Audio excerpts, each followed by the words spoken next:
In the last lecture, we have seen the importance of impedance matching at microwave frequency. Now, in this lecture, we will try to learn how to design an impedance matching network with lumped elements. You know that we are familiar with lumped elements due to our low frequency network knowledge.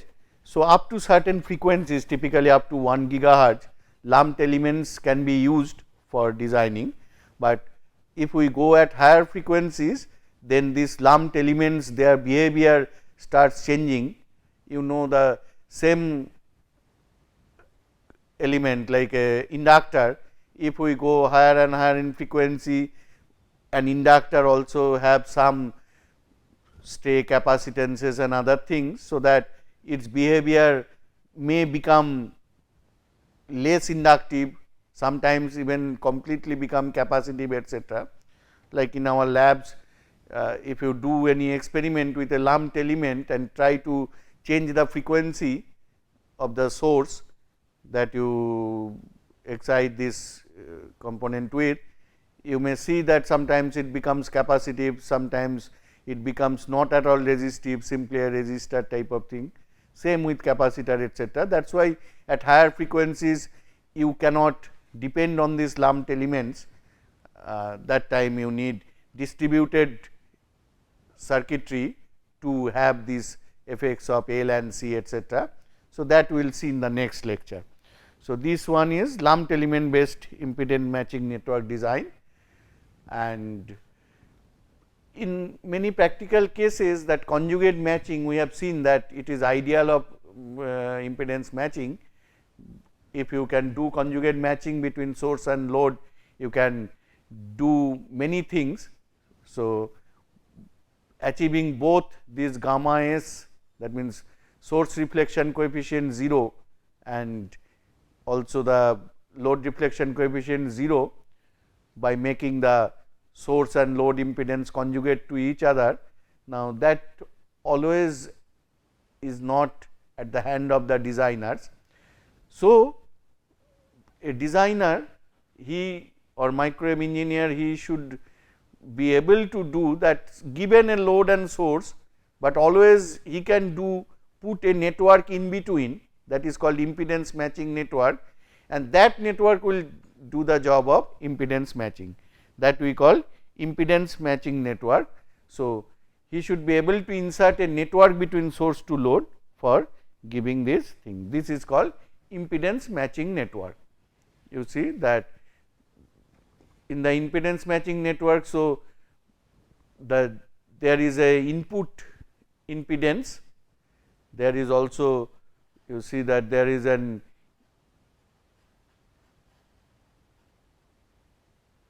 input impedance here. Similarly, there is a output admittance of the impedance matching network. Now, these two he should try to conjugate match, so that source impedance and input impedance Z in, they should be conjugately related. Also in the output side, the load impedance and the output impedance, they should be conjugately related. Then between load and impedance matching network, you will not have any mismatch problem. Between source and the impedance matching network input, you will not have any mismatch problem. So, this impedance matching network design by lumped element we will now learn. So, you see basically the whole thing now has 3 sub impedance matching loops. The first thing is the old source is now replaced by the new source, and the whole source is looking at impedance matching network plus the old load network, the whole thing is now looking. So, what is the, but as we have already conjugately matched this source impedance and input impedance of this impedance matching network. So, there we can use that expression that P in will be now, you can see that time we have derived in the previous lecture that in the conjugate match case, the power that is delivered to the resistive part of the load impedance, that is the V s square by 4 R L that time we said. Now, here in the input side this first sub impedance matching loop, that will give us P in is equal to V s square by 4 R in.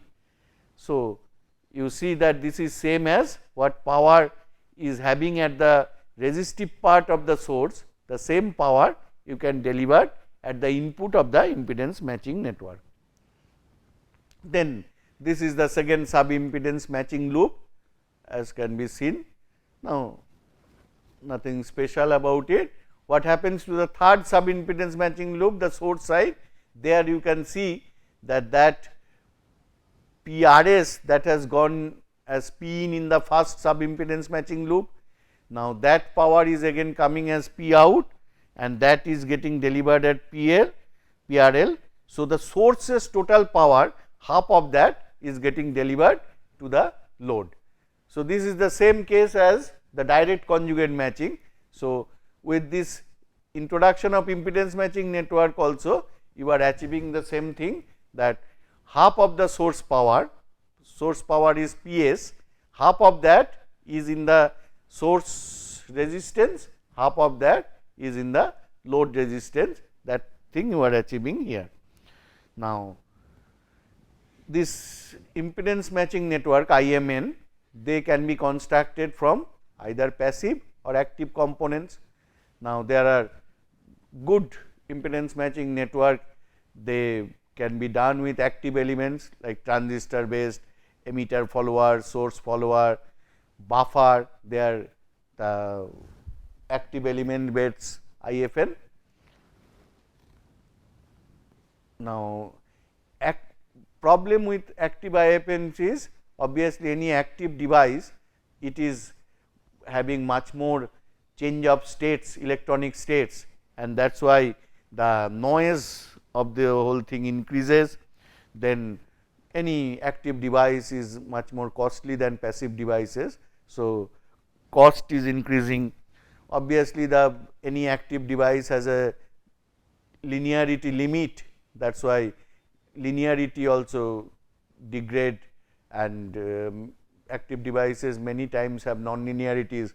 So, you will have to be careful about that, and current drain also increases in case of active devices, because they have these active devices, they draw lot of bias currents etc.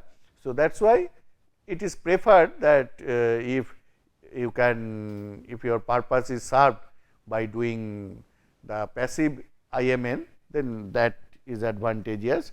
So, in passive IMN again you can make it with RLC, but resistor is generally not used, again that it has some power dissipation.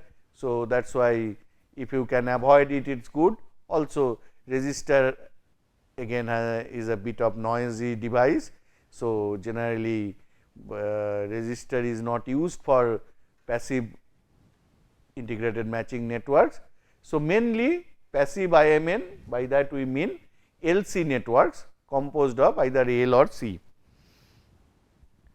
Now, if the L and C are ideal, as I said that this assumption is up to a certain frequency, after that frequency you cannot call them as ideal thing, but within that frequency range, that means typically up to 1 gigahertz, you can say that LC, you know, they are reactive elements. So, no power they dissipate in there. So, P in and P out are same for them. That is why in the impedance matching network we get whatever you are giving as an input power to the impedance matching network. If it is based on LC, this passive thing, the same power you can take out, there is no dissipation in the L and C. Now, so you ensure the maximum power transport, no phase shift in signal voltage here also. Now, generally if you want to have a amplifier, that time instead of one impedance matching network, you can also have two impedance matching network, because of a transistor, that in transistor you know that it is a input and output there is a linkage between them. That is why one single impedance matching network cannot always make the whole impedance matching there.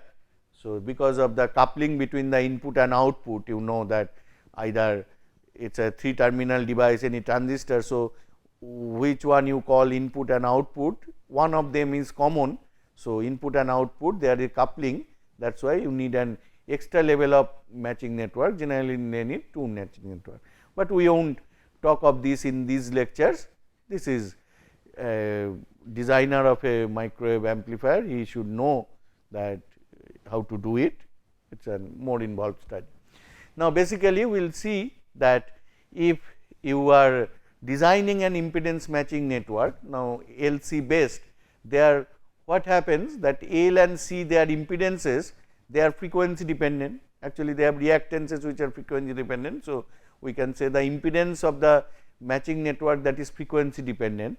So, it is at a particular frequency this match is achieved.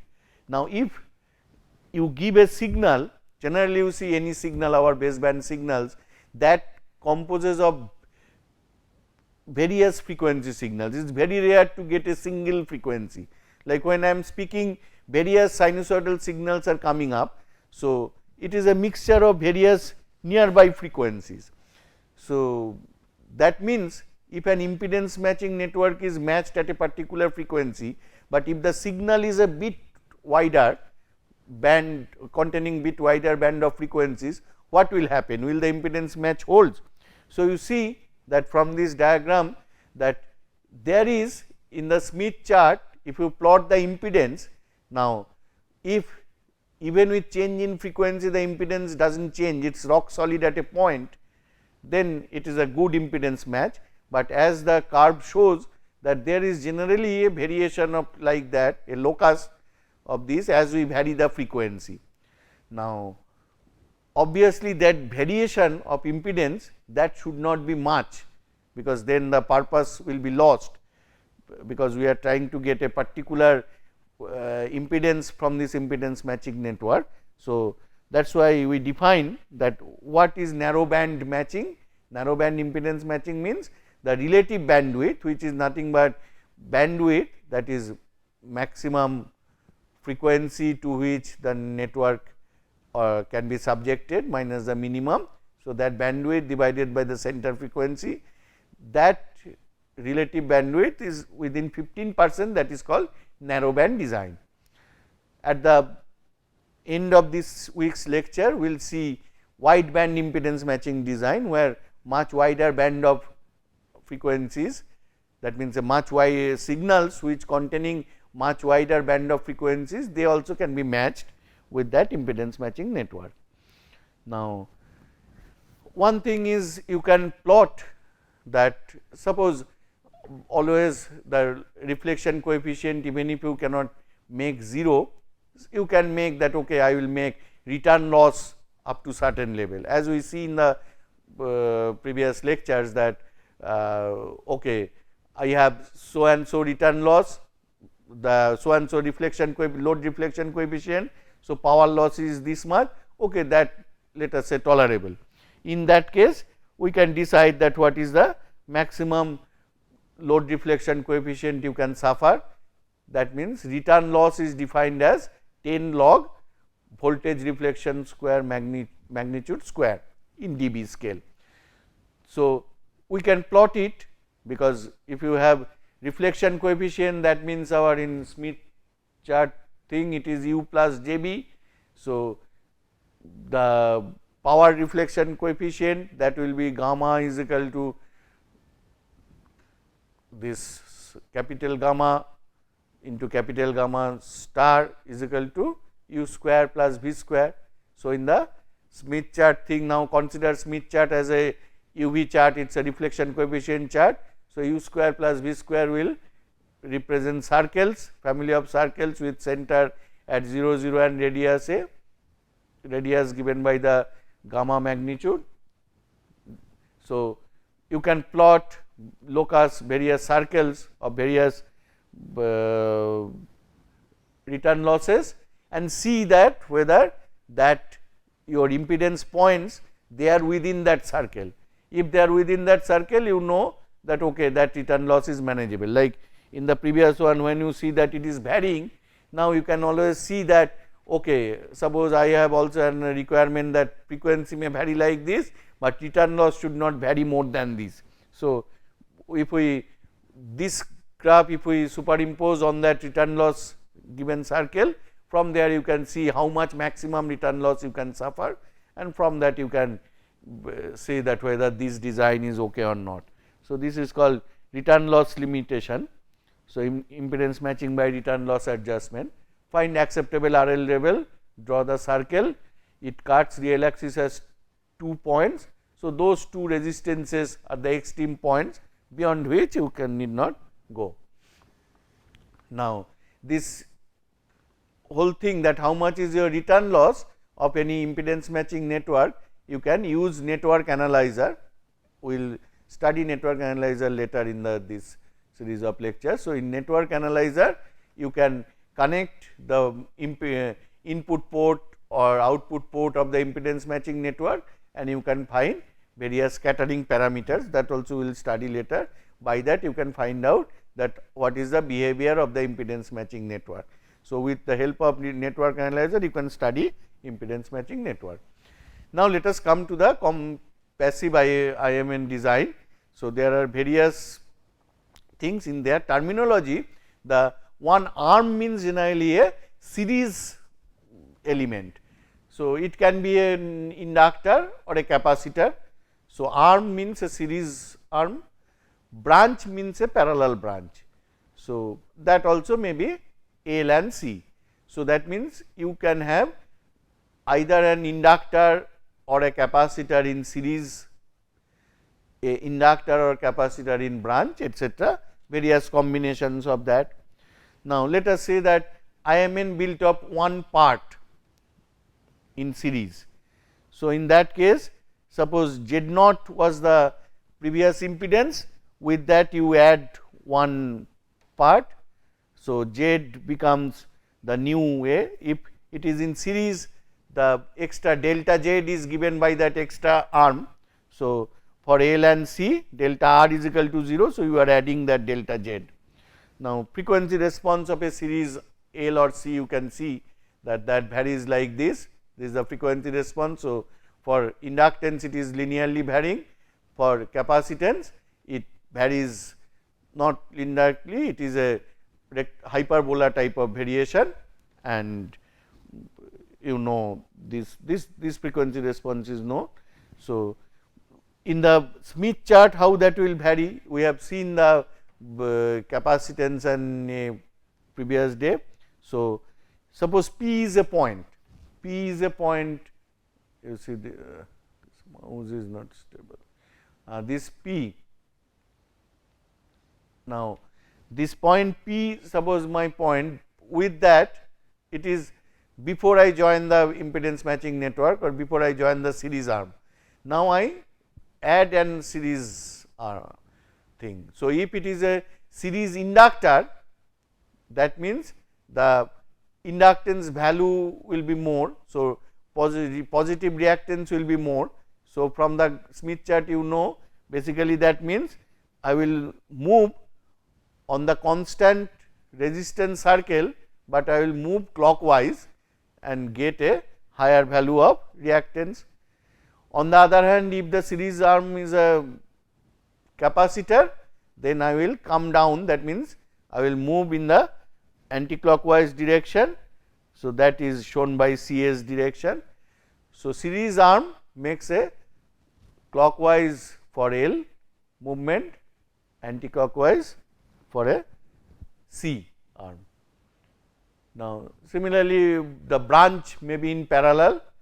In that case, the new admittance will be the old admittance plus delta y, and for L and C the conductance change will be 0. So, this is their frequency response of the branches, this also you know.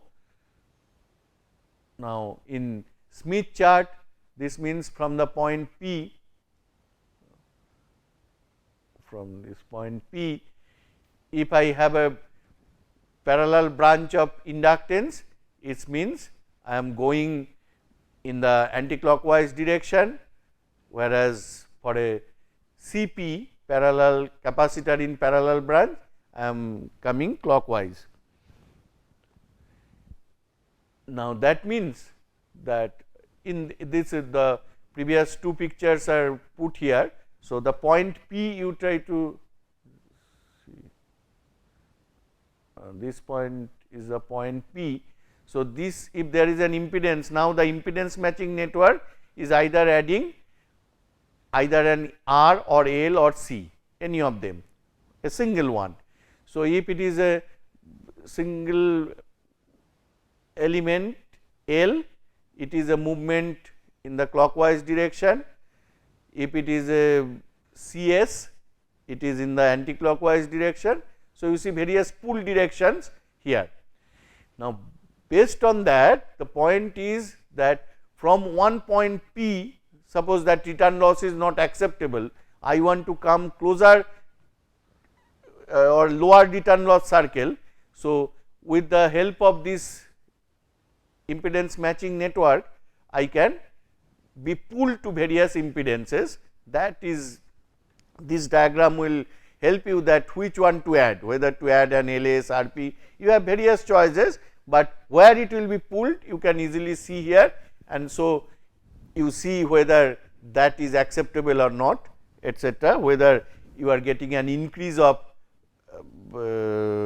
return loss or decrease of return loss. Obviously, your goal is by this pulling, if you can come to the center of the chart, so that that will be the match, that is the conjugate match case, that there is no reflection there, because center of a Smith chart means the reflection coefficient is 0. So, by this pulling you can come to one part or other. Now, one with a single part, this impedance matching network, this is problematic, because small chance of pulling impedance to center by single part, because only in one direction you can pull by a single element. Original impedance should be on R is equal to 1 or G is equal to 1 circle, then only you can do a perfect conjugate match with these. If the original impedance is not on constant resistance or constant reactance circle, then by pulling alone by a single element you cannot do that. But the whole game changes if we use, instead of one part, two part impedance matching network. So, narrow band impedance matching with two parts is more practical. Generally that is called L section, actually L, but to pronounce sometimes it is EL also called. So, basically in an EL section you have one arm, one branch, that means one series element, one parallel element. Now, so there are 8 such possibilities of L section. You see that you can have all the right side is the load.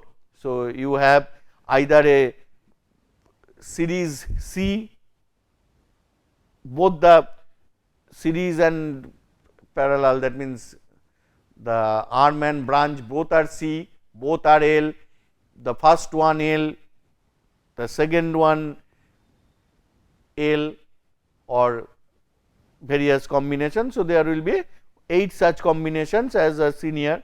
So, 8 L section matching networks are possible, from that you can choose. Now, which one to choose at which point? For that actually the Smith chart is divided into 4 regions, as you can see. How the regions are defined? All these regions, suppose region 1, that means if you are having in the admittance chart what we call 1 plus JB, that circle, that means the left part of the Smith chart where it is passing through center as one periphery and the left end of Smith chart one periphery. Then if you draw that circle, that is region 1, the region 2 different shading is shown, which is generally our 1 plus JB circle in the standard impedance Smith chart. similarly the 3 and 4 you can see. Now, based on your original impedance, that is at which point you decide these things. So, if you are your original impedance, if it falls on region 1, then you will have to take one strategy, then region 2, region 3, region 4. So, your first impedance at which point, depending on that you can choose one of that 8 ones. Let us proceed. So, here we have seen that these 4 regions on Smith chart, region 1, region 2, whatever we said. In region 1, basically we have the R is less than 1, R means the R bar, X is X bar, etc. So, that is low resistance part, region 2 is high resistance part, region 3 is low resistance as well as low conductance, and region 4 low resistance and low conductance. So, based on that these 4 regions. Now, this is the thing that region 1, if I am in region 1, again P, now we are calling, since it is region 1, P1, that means the original impedance is here. Now, finally, I want to come to the center of the chart. So, I have 2 ways, either I can be pulled like this and then I come to the center.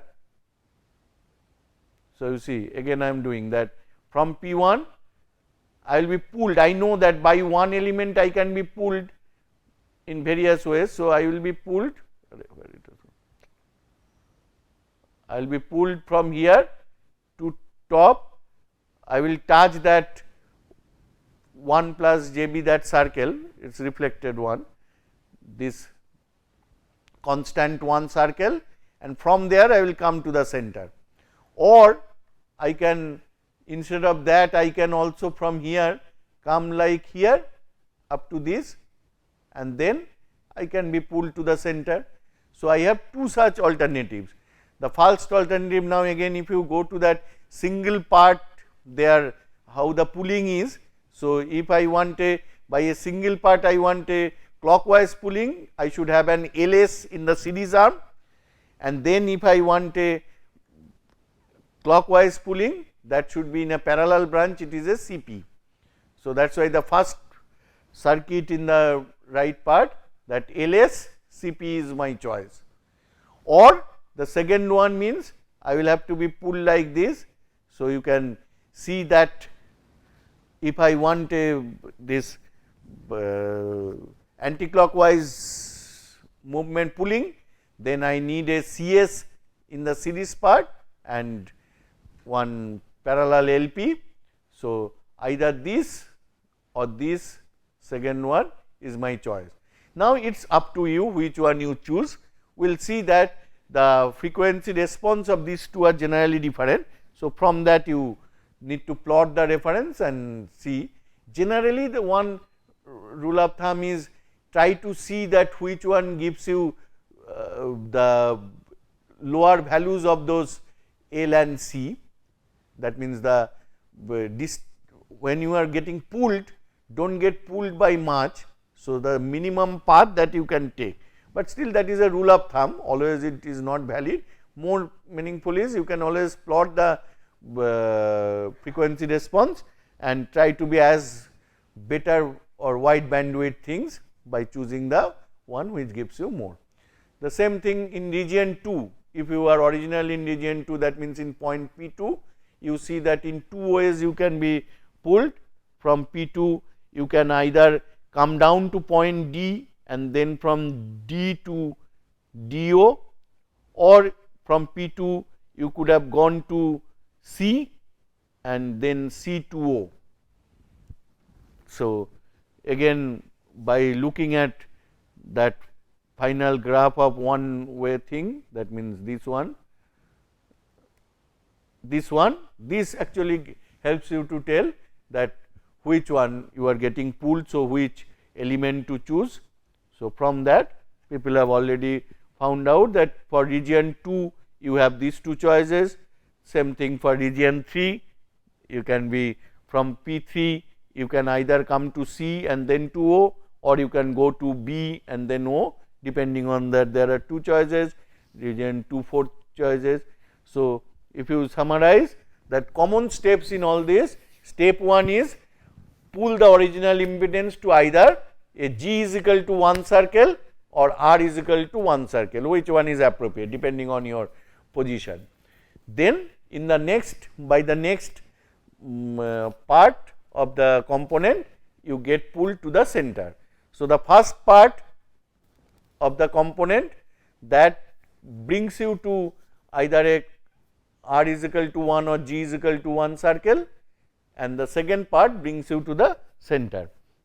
So, one part will be always in series, another part is in parallel.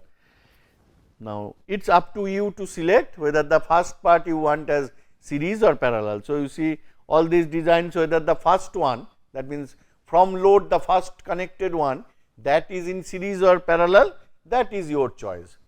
You see all these are different in these two, but which elements, that is up to you.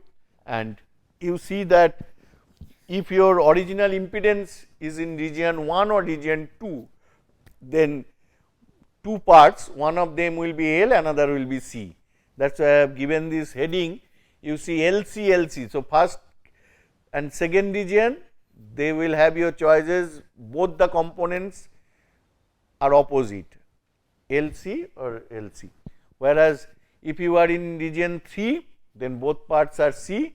If original impedance is 4, then both parts are inductances. Now, so you can decide 8 possible topologies, and so this you see that if you choose. So, this is another thing that in certain cases you cannot